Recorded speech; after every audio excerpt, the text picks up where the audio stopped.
Morning, Ruplan. Yes, I'm ready to start. Let's get going. Amazing. Thank you to everybody who's joined us today. And hello, welcome to today's CPSA webinar called Cracking the Buyer Code. What do they really want from sales professionals? Hosted by our accredited partner, Lisa Leach of Teneo Results. Lisa lives by the mantra, be strategic, be proactive, be brave, and has taught the coach sales leaders and their sales team to do the same for over 15 years. The president of Teneo Results, she started the company in 2003 and has subsequently trained thousands of sales professionals at more than 250 companies across North America.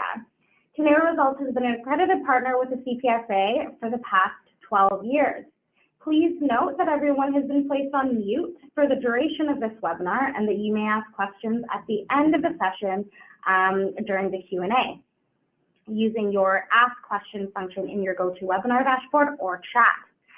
So without further ado, I will hand it over to Lisa to start. Thanks, Lisa.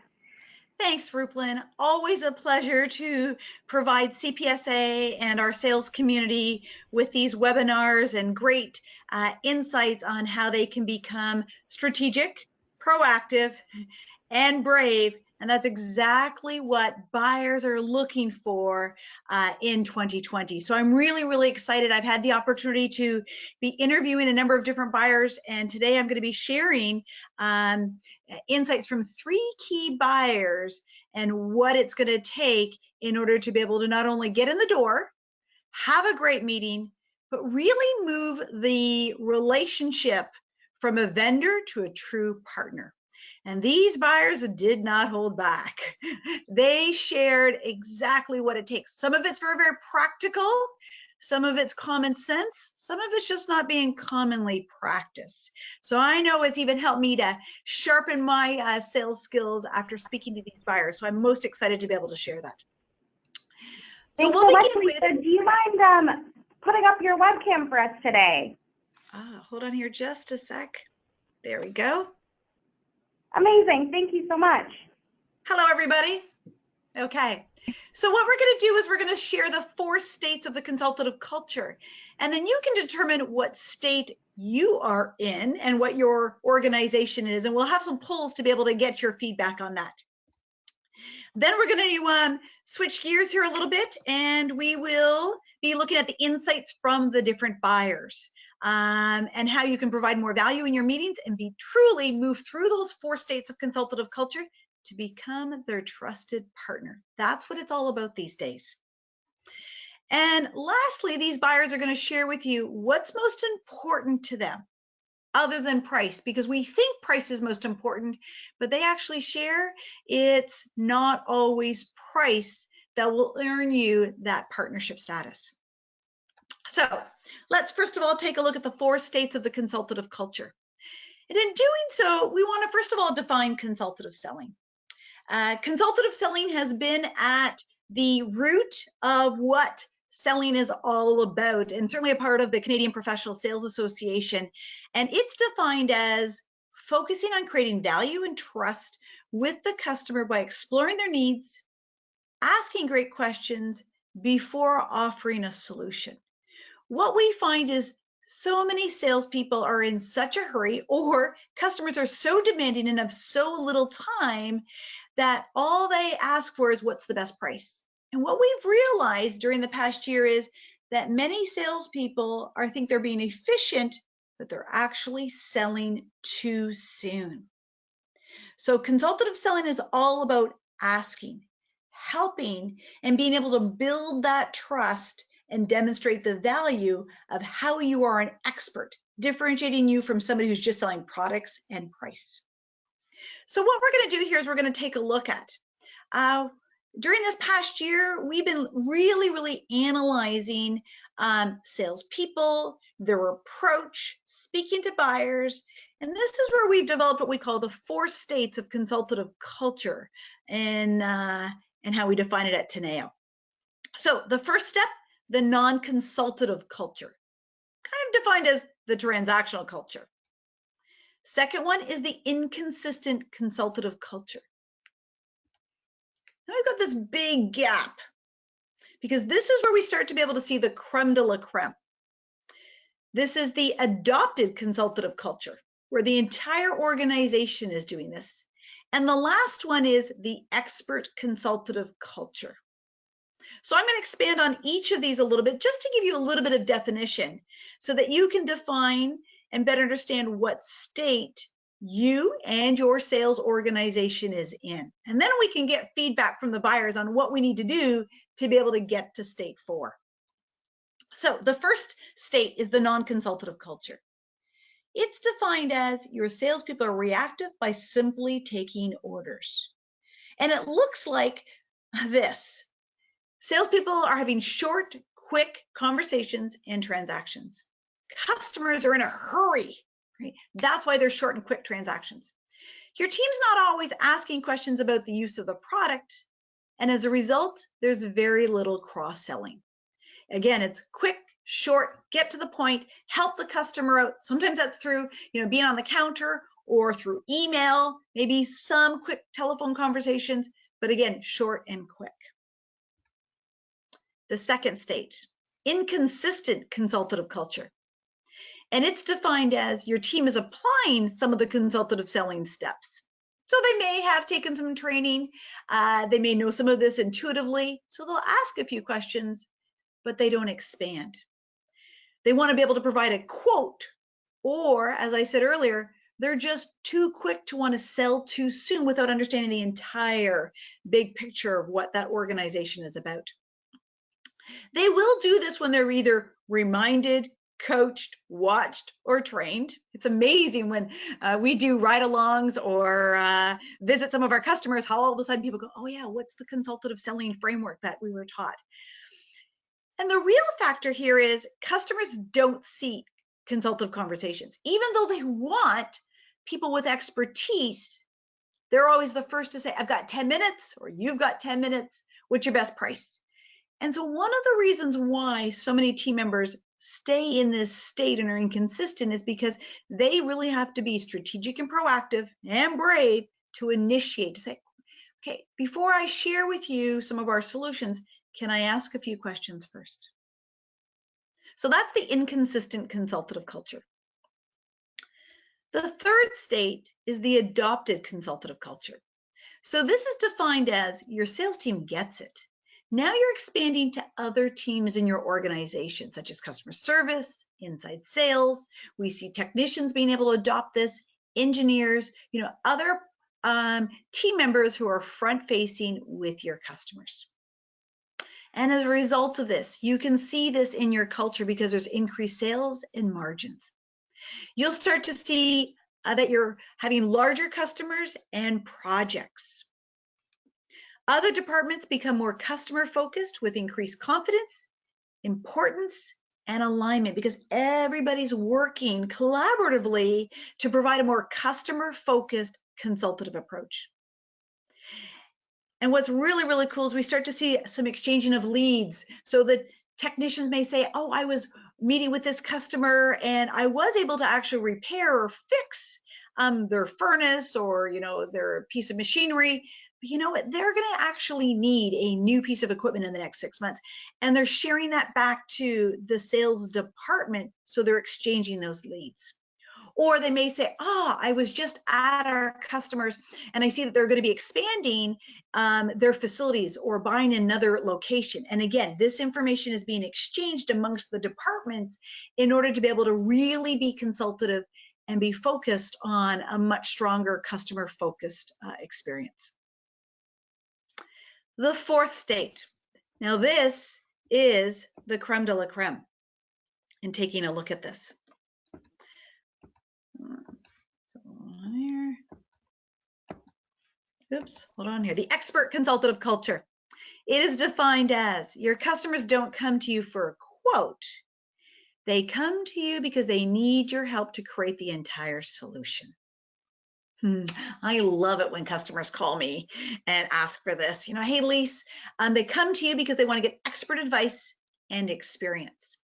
They actually involve you in the planning process. You, as a result of this, have a strong reputation in your industry for being experts, leaders, providing that advice. This enables you to establish long-term partnerships, and in some cases, you could even be exclusive to some of your customers who are working with you because they trust what you and your team do. And your customers are raving and referring others to you so that people are coming to you. It's an amazing feeling when you get those leads and those calls because they truly come to you for that expert advice. So those are the 4 states of the consultative culture. So the first one is the non-consultative culture, which is transactional order taking. Secondly is inconsistent consultative culture. We're in and out, sometimes doing it. Third is the adopted consultative culture. The entire organization is being able to adopt it. And fourth is the expert consultative culture. So these are the 4 states of the consultative culture. So my question to you is, what consultative culture state are you in and why? So Rupelin, let's open up the polls. We've got 3 polls. Yeah. Okay. So the first question we want to be able to ask is the poll showing? Yep.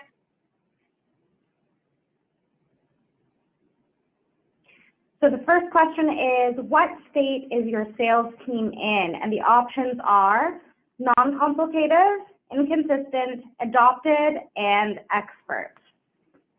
We're just seeing the results come in. Let's just give it another 10 seconds or so. Okay, great. And then Rupelin, if you can actually share the results, because I think you can see them on your side. You got it. I'm curious to see where this will come in at. So I'll show you the results now. We had 57% respond as adopted states, 36 is inconsistent, 4% is non-consultative, and also 4% for expert states. So we see, so about a third thinking inconsistent, and well over 50% thinking adopted. Excellent, good. Okay, poll number 2. Since we had about, 61% felt that they were adopted or at the expert state, we want to find out what are the top 2 factors in this gap getting in the way of getting to state 3 or 4.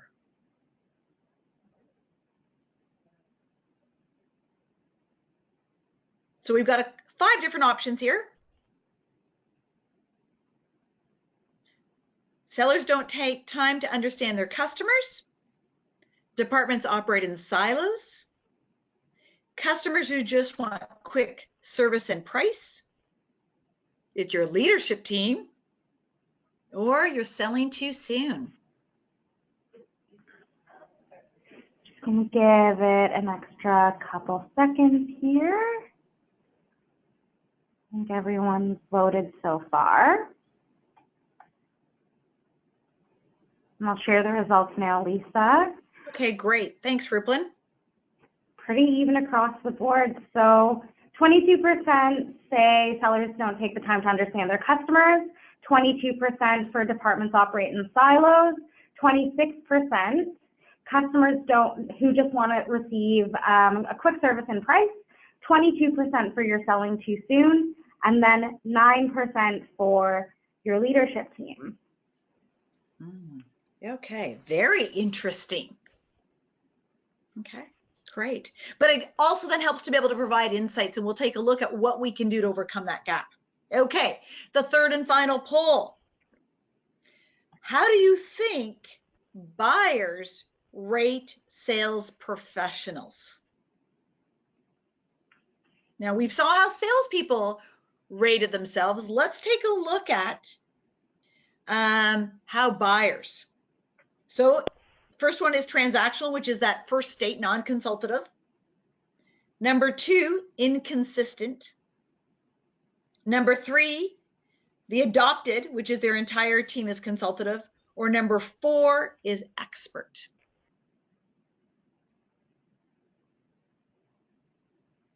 Okay, still receiving answers. It'll be interesting to see if we get any varying perspectives of what salespeople thought of themselves. And now when they look at through the buyer's lens, how do they think buyers are rating them? All right, I'm going to share the results now. So we had 30% answer with a transactional, 48% was consistent, 22% for their entire sales team is consultative, and then nobody responded with expert. Very, very interesting. So fascinating, because 57% of people felt that their sales team was acting as kind of that adoptive, but when they started to look at it from the buyer's perspective, they only said 22%. And another one is they thought only 4% thought that they were being order takers or non-consultative, but when they looked at it from the customer's perspective, they actually thought, 30%. So interesting, varying perspectives. And that's exactly what we're going to be looking at in today's webinar, is to be able to then get the perspectives of these buyers and what is it their insights and advice are in order to be able to move up those 4 states. So Ruplan, thanks very much for facilitating those polls. Fascinating information. Okay, so let's take a look at, we looked at the 4 states and we asked you what you thought were the biggest gaps. And it was across the board, which is really, really interesting. So here's what we have identified. First one is consultative identity, which is the brand. It is so sad to say, and even though I have been in sales for 25 years, the stigma of being a sales professional has moved very, very little in 25 years. I will admit, I didn't want to go into sales. I started in marketing and I didn't want to be a salesperson. Yet I was intrigued by what it could be like to be sales. And I remember having my interview and saying to the president of the company, what will my job title be? And he said, account executive. That made me feel really good. And I went, yeah, I can be an account executive. That sounds far better than sales professional. And to this day, we've seen different types of job titles, business consultant, sales specialist, sales consultant, business advisor, right? Because one of the things we need to do is we really need to embrace that we are a sales professional who brings expert advice to build and earn the trust and the business. So again, our soft talk has to be really, really strong. And the first conversation we have to have is with ourselves and really developing that much stronger brand that we are an expert consultative advisor. The second one is around growth and strategic alignment. I've been sharing this the last couple of weeks that, first of all, the biggest mistake that we can make is only setting 1-year goals. The other biggest mistake is having our boss set our goals, right? Because then they're not our goals. So we need to look at, where does our organization want to be in the next 3 years? How can we get to that consultative state? But more importantly, we need to be asking the growth questions of our clients. Everyone is trying to look at how do they grow their business significantly. And if you can understand what their 3-year growth initiatives are, then you can create a strategic alignment both with your company and, more importantly, your customers. So having a long-term plan so that you're all working in collaboration in order to provide that expert advice and be a true partner. The third one is truly understanding our customers. There are 5 generations in the workplace. There are 4 different types of personality styles. There are different roles. There are more people influencing and a part of the decision-making role. So we need to understand those 3 factors of generations, personality styles, and decision-making and influencing roles. And when we can understand fully what those 3 factors are, then we can develop a much stronger strategy on how we're going to earn the trust of the buyer, but the entire organization's buying team. And the fourth is we need to do a far better job of asking more and better questions. And as one of our buyers, Ryan, will say, even asking the tough questions. What I quite often observe is that sales professionals will ask 2 or 3 questions, and then they go, oh, yeah, I've got the exact solution that you need. And they start to sell too soon. So I'm going to encourage you to ask more and better questions, even some of those tough questions. And our buyers today will share with you exactly what they're looking for and what you could be asking for them even in advance of your meeting, so that you can truly be consultative and be able to then determine how you're going to go from being consultative to becoming a partner and not selling too soon. So those are the gaps. Now, there's one more piece. In working with many sales teams and their entire organizations, we've realized the key factor in being able to create an expert consultative state is the leadership team. This can only be done when right from the CEO, the senior leadership team, and certainly the sales leader has the vision, the strategies, and is coaching the team every day to get to state 4. Incredible piece. Yet it was interesting because the polls only stated that that was 9%. The leaders are much more instrumental in being able to do this than what we think. We need more of them to be doing it, certainly. So let's just take a look at, what do buyers want? We've just taken and helped you to understand the 4 different states. And by being able to departmentalize it or put them into different states, it helps you to realize that there are different approaches to selling, even in the consultative selling methodology. So what we want to do here today is we want to be able to actually share with you some of the buyers' insights and advice. And we've got 3 different buyers. And our first buyer is Susan Ryan from Home Hardware. What we've done is we've done a cross section here of buyers of different generations, because certainly selling or buying from different generations is making a difference. And it's creating a little bit more challenge to either sell to millennials or sell to boomers. So let's find out from Susan, who represents our baby boomer generation, and what she has to say with her insights and advice.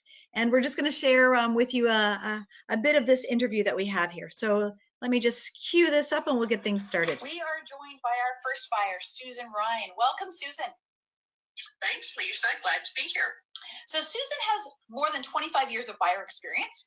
We've got 3 different generation of buyers. So Susan actually represents the baby boomer generation. She is a merchandising team manager with Home Hardware.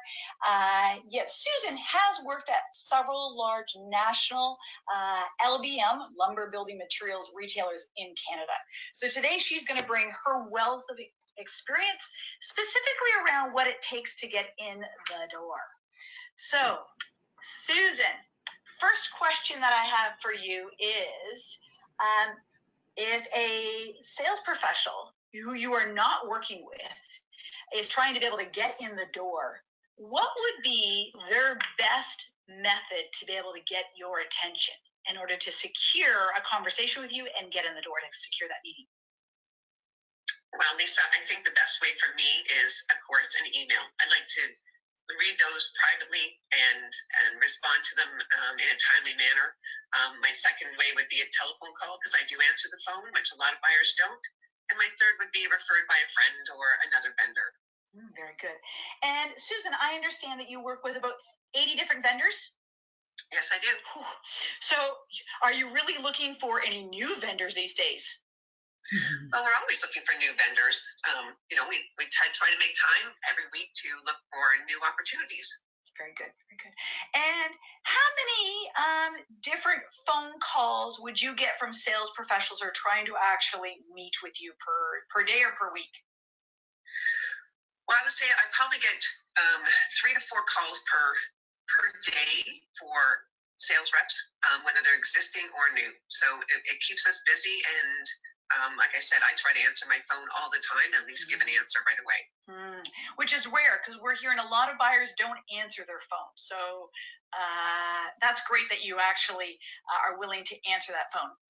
And so this is where we're going to start to find a little bit more about what it would take to be able to get that meeting. So first of all, you do answer your phone, but you also commented about email. How many times would they have to actually email, call you before you would respond to them?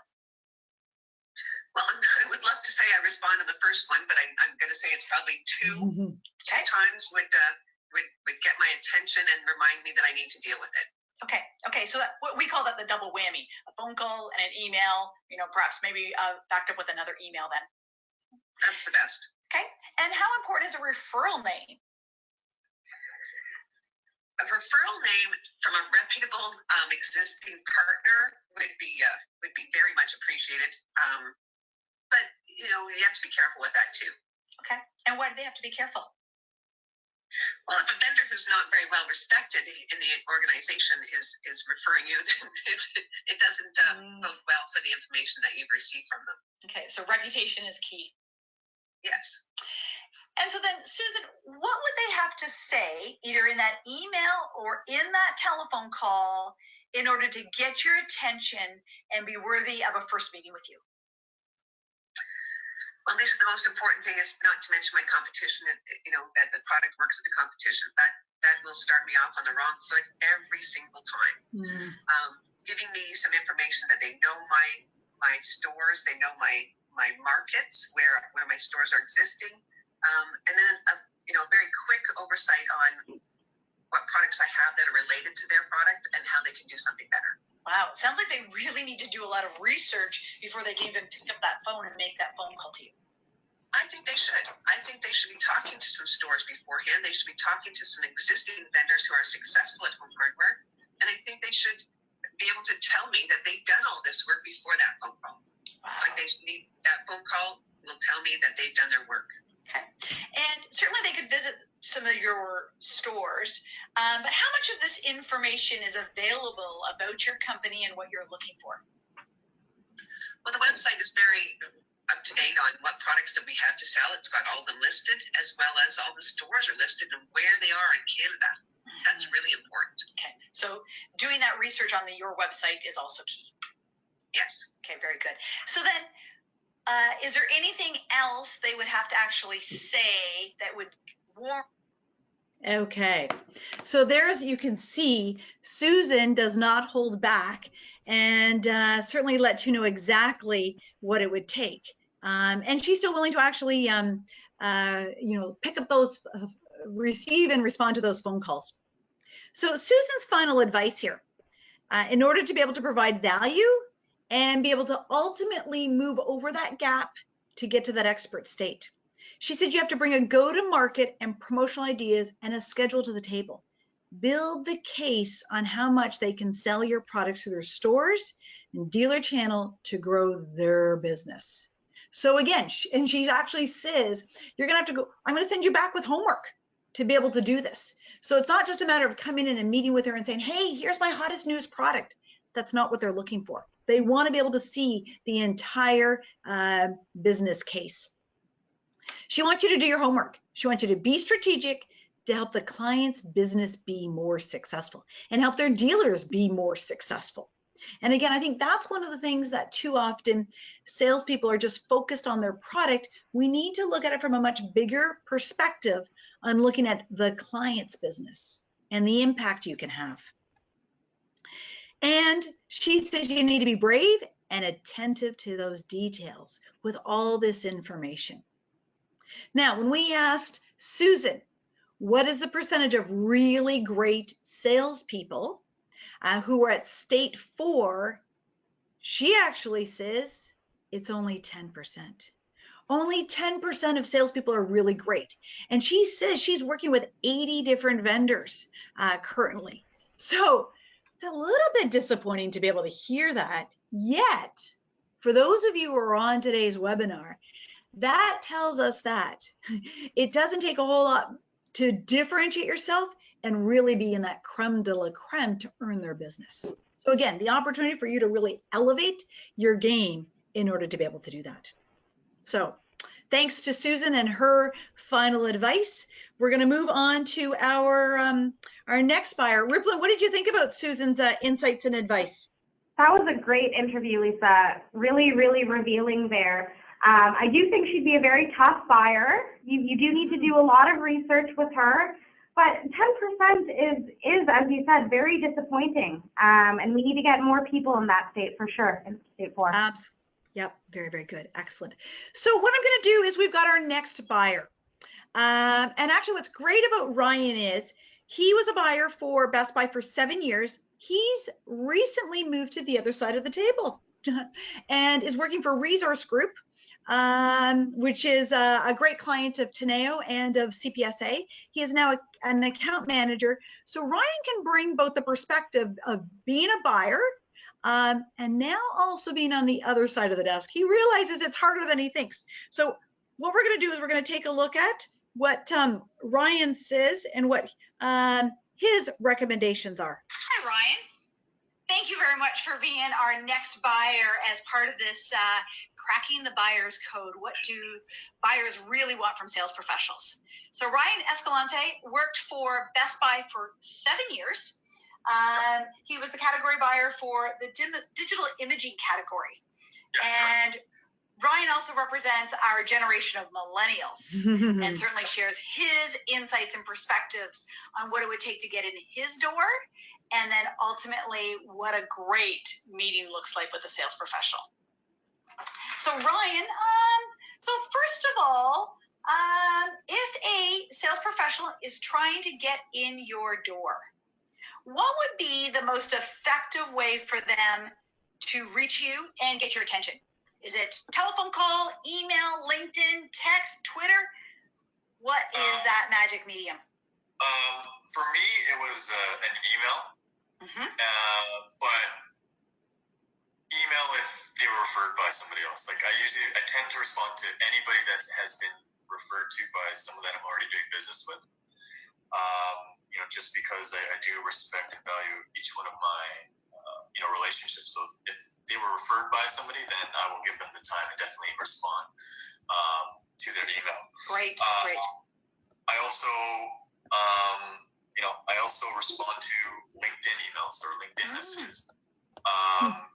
For me to have a account manager or a sales rep, go into LinkedIn and look me up and look at my background, it shows that they're making additional efforts. So if they were to email me directly or message me directly, I usually tend to respond. Okay. What I don't respond to are voicemails or telephone calls. I just didn't have the time to to reply to voicemails. So you would not respond at all to a voicemail message? No. Ooh, okay. So, but we're hearing referral name with email and that LinkedIn message could be the double whammy instead of a telephone call. Yeah, correct. So Ryan, what would they have to say to get your attention for a meeting? So obviously having that referral name on there would potentially get them a meeting. But for me, because I was working with a pretty big company, and we had so many different inquiries coming in. It's just very hard to go through them all. So for me, if a new rep or account manager had 3 words in their subject line, I usually tend to respond. What are those words, Ryan, that they would have to put in their subject line, other than the referral name? Number 1, if they had the word emerging in there, that really caught my attention. Just because when I was working at Best Buy, it was all about new and exciting brands and categories. And if there was a emerging product that I need to be aware of, then that gets my attention. Okay. What are the other 2 words? Another one would be solution. For me, working at Best Buy, you're all about providing a customer experience, but also providing a a solution to customers as well. So that for me always gets my attention. And the third word. The third one is it's alternative. I've always, being a merchant, you have the confidence in your assortment and what you carry in stores and what you're selling to your customers.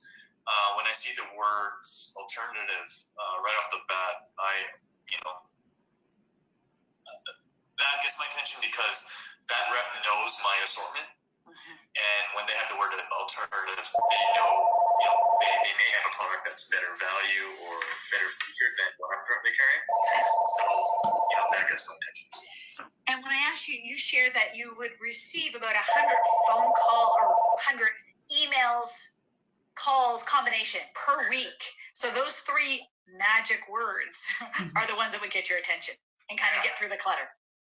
Exactly. And, I would get about 100 phone calls and emails a week, but that is just from, the vendor community. I mean, they can account the internal emails that I get. Okay. Which, is well over 100. So, yeah. Okay. So what we're going to do with you, Ryan, is, each of the different buyers, we're looking at different aspects of the buyer process. And so we're going to dig into a little bit about they're in the meeting with you. Okay. Right. So first of all, there are all sorts of different sales professionals that have got different approaches. You've now recently moved to the sales side, so you understand the difference between transactional, relationship, and consultative selling methodologies. Yeah. I'm really curious. What were the percentage of sales professionals who were transactional versus consultative in their approach in working with you? So I'd have to say 70% of the sales reps were consultative? Were transactional. Ooh. So only 30% consultative. Yeah, 30% are consultative. 70% of them were really just about chasing the PO. It's all about, they're all about adding new SKUs to our assortment. And obviously, they're once they sell in, there is we do talk strategy, but for the most part, I had a good feeling about this, but for the most part, I get the sense that it was all about getting the next PO. Okay. Okay. Yeah. So let's take a look at and really understand. If a sales rep, wants to be able to move to that 30% side, it'd be more consultative. And what ideally are you looking for in a meeting? What would they need to do to prepare for a meeting with you to make it worthwhile? Yeah, so because I was dealing with so many, I was dealing with about 20 reps at the time, and getting all these emails and calls, it was very important to manage my time, make sure that I was efficient in all these meetings and each meeting was effective. So for me, getting an agenda beforehand. So you would like that emailed ahead of time? Yeah, emailed ahead of time.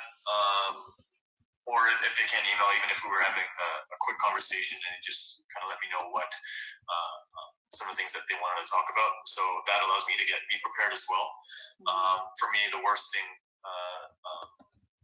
for me as a buyer is going into a meeting and the account manager I'm dealing with has an agenda and had questions for me that I would not be able to answer. For me, that's not fair to them. Not fair to me, because again, we want to, time is very valuable, and we want to make sure that everything's effective and efficient. So to have that agenda beforehand is very key, and it's something that I'm looking. It's pretty much whenever I book a meeting, my next question is, when can you send me the agenda? Okay. And because you talked about questions, would you like it if they actually included some of the questions in the agenda? Yes, I think that is very important because they may have some difficult questions or questions that would require me to do additional going through data or provide an analysis. If they could send me those questions beforehand, it allows me to be prepared. Because again, once you're in a meeting, there's obviously topics involved, and you want to move forward. You don't want to, you don't want to go into you don't want to set another meeting to answer the questions that were asked in that previous meeting. Like, you just want to make sure that everything is kind of tied in that meeting, and you just move forward. So okay. And so then ideally, what types of questions do you value the most from a sales professional? Okay. So there is Ryan's advice. Again, simple things, but it allows us to better understand. Ryan's a millennial. He is an analyzer and what it would take to earn his business. Brooklyn, what are your thoughts on Ryan? I really like that approach personally, for what it's worth. I think that he's all about efficiency and creating that agenda and sending those questions beforehand just to get everything done faster, and so that he has the information he needs to analyze and understand. Yeah, that's great insight.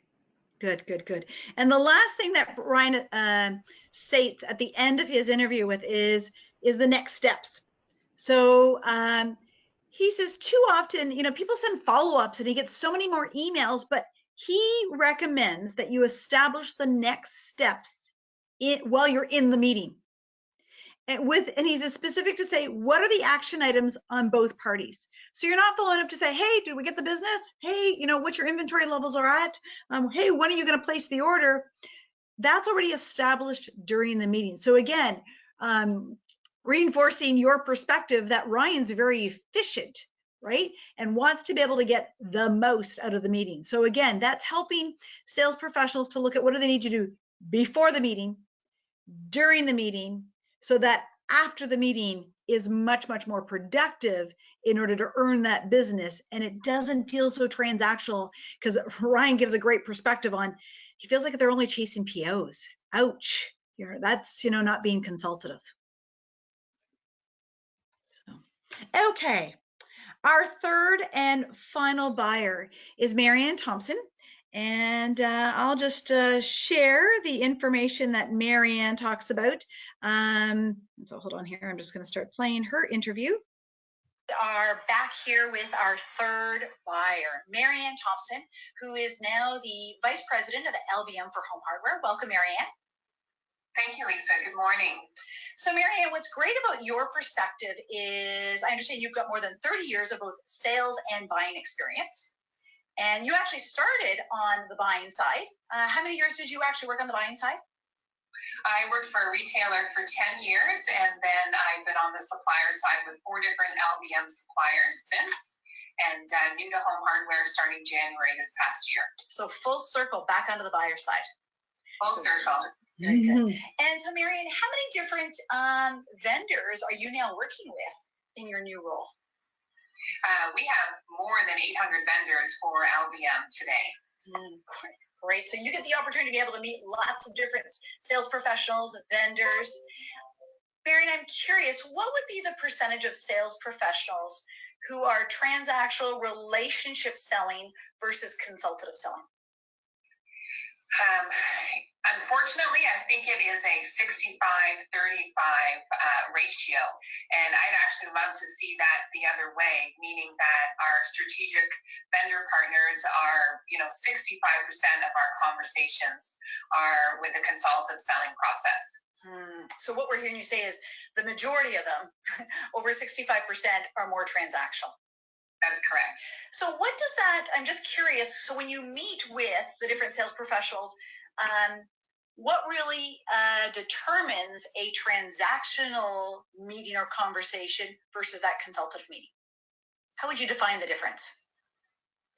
I definitely think the difference is, transactional. They're coming in, they're asking, short questions. They're not questions that are focused on providing solution. They're more short-term focused. They tend to be very quick to respond with an answer to provide a solution, but not taking the time to ask more questions to really understand root cause of situations, to understand to then be able to come back and provide a solution. Okay, very good.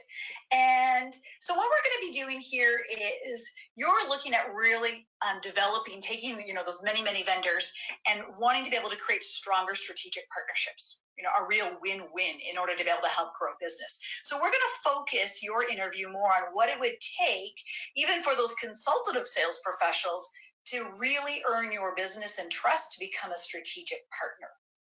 So Marianne, what is the criteria that you're looking for in a strategic partner? Number one is a strategic partner who has the same values that we have here at Home Hardware, very professional, and also results-based relationship is what we're the key things that we're looking for in a strategic partner. Okay. Anything else that you're looking for? What would they have to demonstrate in that meeting? Yeah. They absolutely have to demonstrate their will to want to grow their partnership with Home Hardware to ultimately deliver win-win value proposition for both parties. We're also looking for someone who will look to Home Hardware to be their partner to introduce innovative products. We're looking for partners who will come to the table with promotions that will drive foot traffic to the stores and ultimately grow our mutual businesses together. We're really looking for them to understand who the consumer is today. They are truly the end sale. And so what are their shopping habits? How are they shopping? Where are they shopping? And how do we provide information that allows them from browsing? And we know that 82% of consumers browse online before they go in store, and then turn that into a sale and a win. So we really need our vendor partners to help us understand who the consumer is who's purchasing their products, and then how do we sell that dream in both the printed and the digital world. So taking the focus away from product to project and ultimately selling the entire project. We want to inspire those consumers. So it sounds like those sales professionals need to come to you with information, research, trends to also be able to help inspire you and get excited about being able to build that dream renovation or project. Yes, that's absolutely true. Probably harder to do than one thinks. Yes, absolutely. Now, you've had a number, because you've been in. Okay. So there is Marianne's perspective on being able to provide a strategic partnership and what it would really, really take to be able to get there. Rupland, your thoughts on Marianne's insights and advice to be able to move to that fourth state? I think that the trend that I see between the three buyers is that element of research and doing your work before making that call or making that connection. So with Marianne as well, she emphasized the fact of doing that work, doing that research, having those questions prepared, and I personally couldn't agree more. Absolutely. And that's one of the things some people go, I'm so busy, and they're being more reactive than proactive. But those are the things that we really try to help sales professionals become much stronger and better at. So we've got about 10 minutes left here in the webinar. I think we'll have a few minutes to actually answer some questions.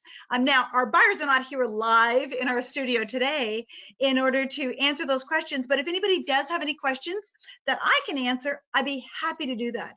And you know what? I'd be happy to actually take them back to our buyers of Susan, Ryan, and Marianne, and also be able to ask those. So what we'll do is, if anybody does have any Q&A, please put them in the chat box there, and Rupland will actually field those questions, and we'll answer those in a few minutes. In the meantime, what we'd like to do is, as a strategic partner of the Canadian Professional Sales Association, we're extremely proud of being able to help sales professionals and the entire organization get beyond that transactional and even that consultative selling. So we've had the opportunity to work with many customers from 3 months to 3 years in order to be able to help them to do that. And, you know, with all the changes that have happened, Rupland, at CPSA, it gave us the opportunity to really update all of our training programs in order to be able to meet the new standards of CPSA and the CSP competencies. So we are thrilled to share actually some of these programs that can actually help your organizations and your teams get better. So the first program is Purposeful Sales Strategies, and you'll see we walk people through what do they need to do before the meeting to become prepared and better research. What do they need to do during, and then what do they need to do afterwards? Exactly what the buyers are saying. Our approach is very practical. So the 6 conversations, it sounds like a lot, but as we heard from our buyers, it's a series of conversations. The first conversation starts with you. You have to go, oh my goodness, these buyers don't want to buy from me. You know, some of the buyers talked about fear. We have to be confident and help coach salespeople to be strategic, proactive, and brave. So that first conversation is that self conversation. Then we have to develop a strategy. It's going to take work, research, and a lot of effort to earn that business. So we want to make sure you're focusing on the right customers, not just anybody and everybody. Our buyers today shared. It has to be a compelling reason. And some want phone calls, some want a LinkedIn message, some want an email, but it's got to be a compelling reason to meet. Then you can create the purpose. And here's where we talk about the consultative framework that will absolutely help you to earn the business and the trust and respect. And the first P in purpose is preparing. And then understanding our customers and their entire business. And then being able to go through that with the purpose of the meeting and an agenda. Asking those questions about their business. And then as Ryan says, executing the next steps in that meeting. Okay. Our next program is about prospecting power because it's all about how do we go and get that business. So once you've got a really strong foundation, this becomes the next program in the pathway and also helps those sales professionals earn their CSP designation with a one-day strategy program around prospecting.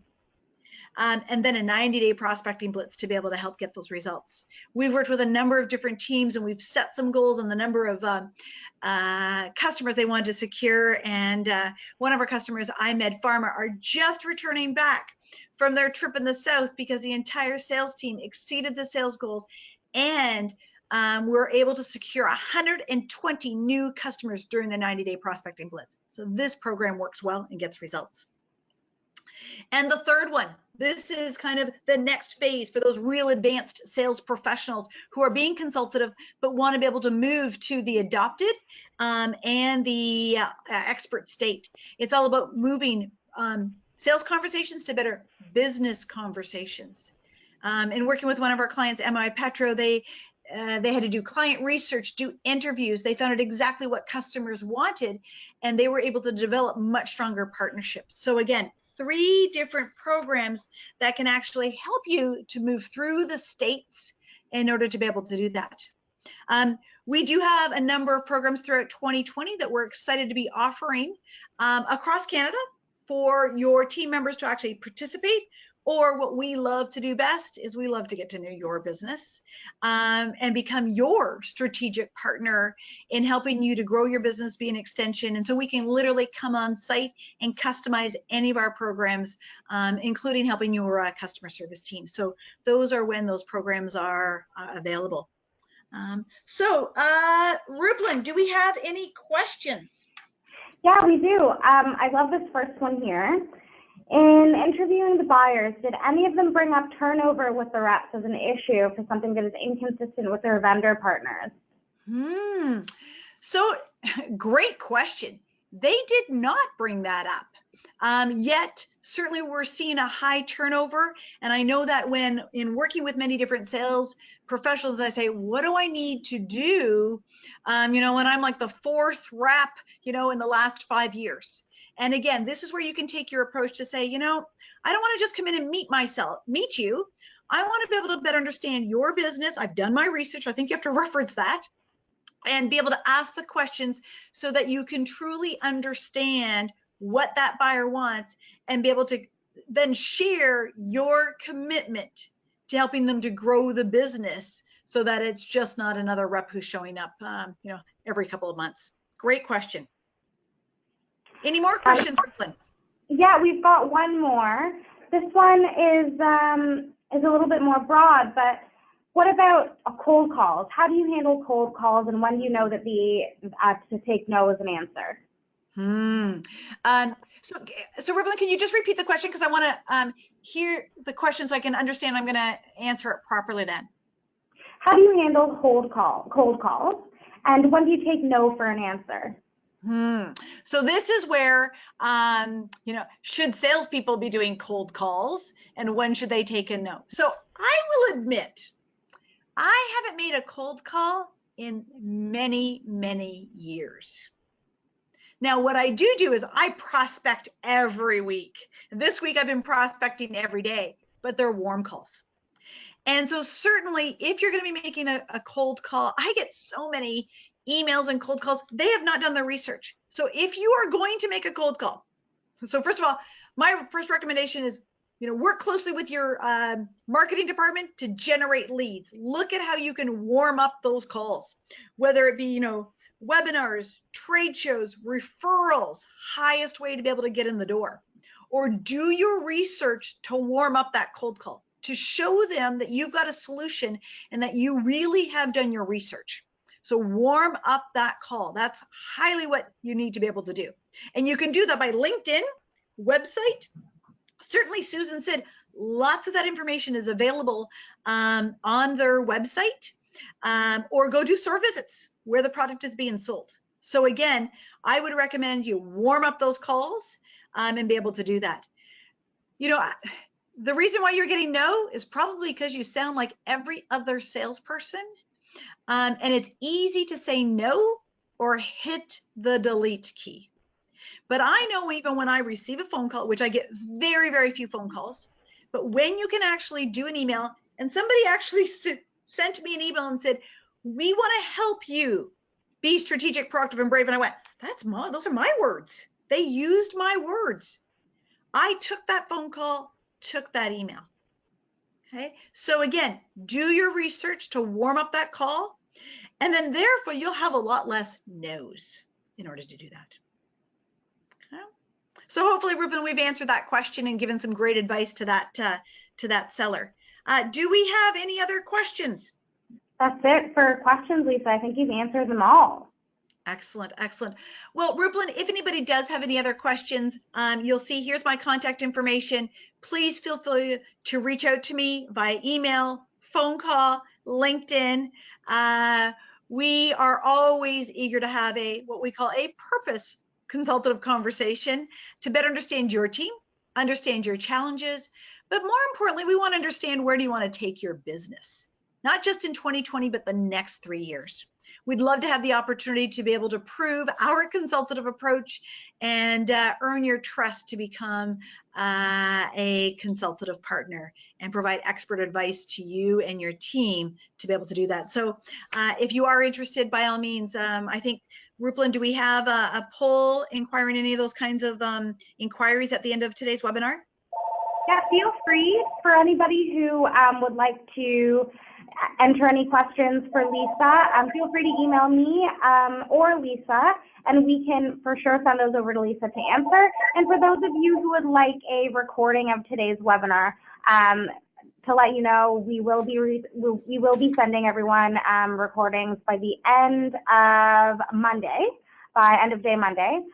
So everyone will be receiving those as well. Thank you so much.